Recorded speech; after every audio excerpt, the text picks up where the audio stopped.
আজি জানো আহক আমাৰ অসমত থকা ৰাষ্ট্ৰীয় উদ্যানৰ সংখ্যা কিমান।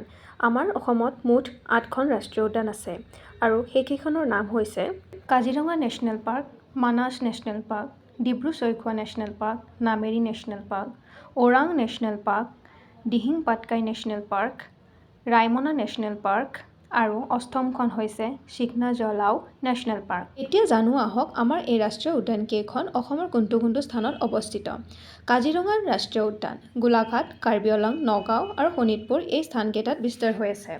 মানাস ৰাষ্ট্ৰীয় উদ্যান বাক্সা আৰু চিৰাং, ডিব্ৰু-চৈখোৱা ৰাষ্ট্ৰীয় উদ্যান ডিব্ৰুগড় আৰু তিনিচুকীয়া, ওৰাং ৰাষ্ট্ৰীয় উদ্যান দৰং আৰু শোণিতপুৰত বিস্তাৰ হৈ আছে, নামেৰি ৰাষ্ট্ৰীয় উদ্যান শোণিতপুৰত অৱস্থিত, ৰায়মনা ৰাষ্ট্ৰীয় উদ্যান কোকৰাঝাৰত অৱস্থিত, দিহিং পাটকাই ৰাষ্ট্ৰীয় উদ্যান তিনিচুকীয়াত অৱস্থিত আৰু আমাৰ যি 8মখন আছে চিকনা-জলাও ৰাষ্ট্ৰীয় উদ্যান সেইখনো আমাৰ কোকৰাঝাৰত অৱস্থিত।